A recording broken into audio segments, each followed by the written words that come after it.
Malagatti sir ಗಮನಿಸ್ತಾ ಇದ್ರಿ, ಪೋಷಕರ ನೋವು ಹೇಳತ್ತಿರೋದು ಸರ್. ಮಗನನ್ನು ಕಳ್ಕೊಂಡವ್ರು ಪಕ್ಕದಲ್ಲಿ ಕೂತಿದ್ದಾರೆ, ಅವ್ರ ಕಣ್ಣೀರು ಇನ್ನೂ ಆರಿಲ್ಲ ಸರ್. ಜೂನ್ ತಿಂಗಳಲ್ಲಿ ನಡೆದಂಥ ಘಟನೆ, ಇಂಥ ಘಟನೆಗಳು ನಿರಂತರವಾಗಿ ನಡೀತಾ ಇವೆ. ಒಂದೆರಡಲ್ಲ ಸರ್ ಕಾಲ್ ತುಳಿತ ಪ್ರಕರಣಗಳು. 2025 ನಾನು ಕಾರ್ಯಕ್ರಮ ಆರಂಭದಲ್ಲೂ ಕೂಡ ಹೇಳ್ತಾ ಇದ್ದೆ, 2025 ಎಷ್ಟೆಲ್ಲ ಕಾಲ್ ತುಳಿತ ದುರಂತಗಳು ಸಂಭವಿಸಿತ್ತು ಅಂತೇಳಿ. ಒಂದು ಕಾರ್ಯಕ್ರಮ ಆಯೋಜನೆಗೆ ಮಾರ್ಗಸೂಚಿಗಳು ಇರುತ್ತೆ, ಕ್ಲಿಯರ್ ಆಗಿ ಮಾರ್ಗಸೂಚಿಗಳಿರುತ್ತೆ. ಆ ಮಾರ್ಗಸೂಚಿಗಳನ್ನ ಕಾರ್ಯಕ್ರಮ ಆಯೋಜಕರು ಅನುಸರಿಸ್ತಾ ಇಲ್ವಾ, ಹೇಗೆ ಸರ್? ಇದೇನಾಗಿದೆ, ಪೊಲೀಸರಿಗೆ 90% ಫ್ರೀಡಮ್ ಇರ್ತದೆ ಯಾವುದೇ ವಿಷಯದಲ್ಲಿ. ಓಕೆ, ಒಂದು 10% ಪ್ರೆಷರೈಸ್ ಇರ್ತದೆ. ಯಾವ ಒಂದು ಕಾರಣದ ಕೈ ಅದನ್ನು ಕೆಲಸ ಮಾಡ್ತಾ ಇರ್ತದೆ. ಅಲ್ಲಿ ಮಾಡೋದಿದ್ರೆ ಅಲ್ಲಿ ಮಾಡಿಸ್ಕೊಳ್ಬೇಡಿ. ಈಗ ನಾವು ಇಲೆಕ್ಷನ್ ನಡೀತಿರ್ತದೆ. ಇಲೆಕ್ಷನ್ ಒಂದು ವಾರ ಅಂದರೆ ಭಯಂಕರ ಕ್ರೂಷಿಯಲ್ ಟೈಮ್ ಅದು, ಒಂದು ವಾರದಲ್ಲಿ. ಸೊ ನಮ್ಮಲ್ಲಿ ಉದಾಹರಣೆ ತಗೊಳ್ಳಿ, 3 ಪಕ್ಷ ಇದ್ದಾವೆ ನಮ್ಮಲ್ಲಿ, ಕಾಂಗ್ರೆಸ್ಸು, BJP, JDS. ಇವು 3 ಜನ ಹೇಗೆ ಟೈಮ್ ಮುಗಿಲಿಕ್ಕೆ ಬಂದಿರ್ತದೆ ಹಾಗೆ ಬೇಕಾದಷ್ಟು ಕಾರ್ಯಕ್ರಮಗಳನ್ನು ಹಾಕ್ಕೋತಾರೆ. ನಾವು ಬೆಳಗ್ಗೆ 10 ಗಂಟೆಗೆ 9 ಗಂಟೆಗೆ ಒಂದು ಪಕ್ಷಕ್ಕೆ ಕೊಟ್ಟರೆ 12 ಗಂಟೆಗೆ ಇನ್ನೊಂದು ಪಕ್ಷಕ್ಕೆ ಕೊಡೋಣ, ಮತ್ತೆ 4 ಗಂಟೆಗೆ ಇನ್ನೊಂದು ಪಕ್ಷಕ್ಕೆ ಕೊಡೋಣ, 5 ಗಂಟೆ ಕ್ಲೋಸ್ ಅಂತಿರ್ತದೆ. ಸೊ ಆ ಟೈಮಿಂಗನ್ನು ಮೇಂಟೈನ್ ಮಾಡಲಿಕ್ಕೆ ಅವ್ರಿಗೂ ಸಾಧ್ಯ ಇಲ್ಲ.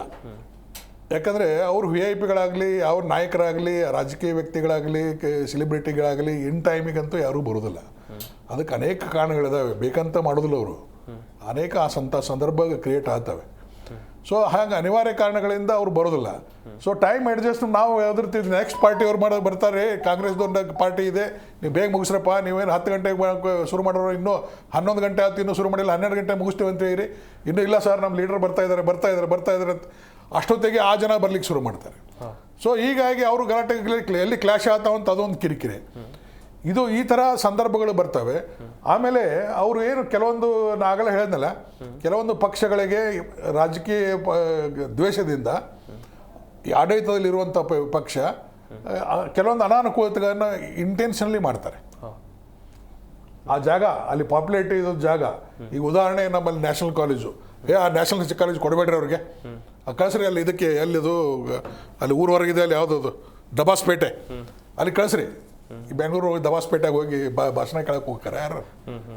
ಹೌದು, ಕರೆಕ್ಟ್ ಸರ್, ನಿಜ. ಸೊ ಈ ಥರ ಇನ್ಸ್ಟ್ರಕ್ಷನ್ಸ್ ಬರ್ತಿರ್ತವೆ. ಒಂದ ಪಕ್ಷ ಅಂತ ಹೇಳೋದಿಲ್ಲ, ನಾವು ಎಲ್ಲ ಪಕ್ಷದ್ರು ಇದನ್ನೇ ಮಾಡೋದೆ. ಎಲ್ಲರೂ ಆಡಳಿತಕ್ಕೆ ಬಂದರೆ ಎಲ್ಲರೂ ಅದನ್ನೇ ಮಾಡೋದೆ. ಬರೀ ಪಕ್ಷ ಬಿಡಿ, ನೀವು ಕೆಲವೊಬ್ಬ ವ್ಯಕ್ತಿಗಳು, ಒಬ್ಬ ನಾಯಕ ಇರ್ತಾನೆ, ಸೆಕೆಂಡ್ ನಾಯಕ ಬೆಳಿತಾನೆ ಅಂದರೆ ಅವನ್ನ ಕಟ್ ಮಾಡ್ತಿರ್ತಾರೆ. ಖಂಡಿತ ಸರ್. ಆ ರಾಜಕೀಯ ಥರ ಇರುವಾಗ ಪೊಲೀಸರಿಗೆ ಕೆಲಸ ಮಾಡೋದು ಭಾರಿ ಕಷ್ಟ ಆಗ್ತದೆ. ಆದರೂ ಮಾಡ್ತೇವೆ ನಾವು, ಭಾಳಷ್ಟು ಪ್ರಯತ್ನ ಮಾಡ್ತೇವೆ. ಅನಿವಾರ್ಯ ಕಾರಣಗಳಿಂದ ಕೆಲವೊಂದು ಘಟನೆಗಳು ಸಂಭವಿಸ್ತವೆ. ಸೊ ಇದು ನೋಡಿ, ಇದು ಅಂತೂ ಭಾಳ ನೆಗ್ಲಿಜೆನ್ಸು. ಇದರಲ್ಲಿ ಏನಿದೆ ಅಂದರೆ, ಅಲ್ಲಿ ಆ ಜಾಗದಲ್ಲಿ ಕೊಡಲೇಬಾರ್ದಿತ್ತು ಪರ್ಮಿಷನ್. ಅವ್ರು ಕೇಳಿದ್ದು ಓಪನ್ ಸ್ಪೇಸ್ ಕೇಳಿದ್ದಾರೆ, ಅವರು ರೈಟಿಂಗ್ದಲ್ಲೇ ಕೊಟ್ಟಿದ್ದಾರೆ, ನಮಗಿದು ಭಾಳಷ್ಟು ಜನ ಸೇರ್ತಾರೆ, ಓಪನ್ ಸ್ಪೇಸ್ ಕೊಡಿ ಅಂತ. ಅವ್ರು ಕೊಡಲಿಲ್ಲ, ಬೇಕಂತ ಕೊಡಲಿಲ್ಲ ಅವರು.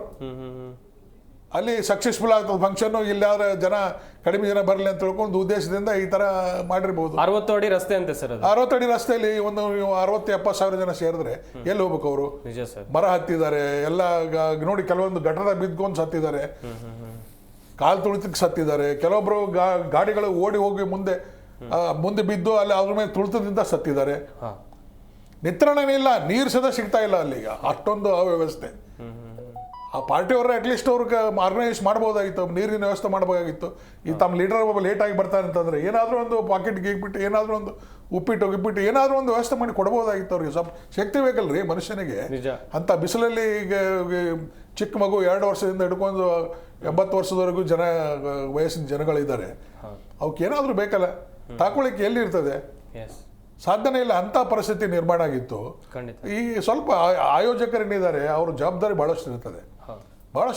ಅವ್ರು ಎಲ್ಲೇ ಆ ಪ್ಲೇಸ್ ಕೊಟ್ಟರೆ ಅಂತ ಅಂದಮೇಲೆ ಅದರಲ್ಲೇನಾದರೂ ಏನಾದರೂ ಮಾಡಬೇಕು, ಅವರು ಏನಾದರೂ ವ್ಯವಸ್ಥೆ ಮಾಡ್ಕೋಬೇಕಾಗಿತ್ತು, ಅದು ಮಾಡಲಿಲ್ಲ.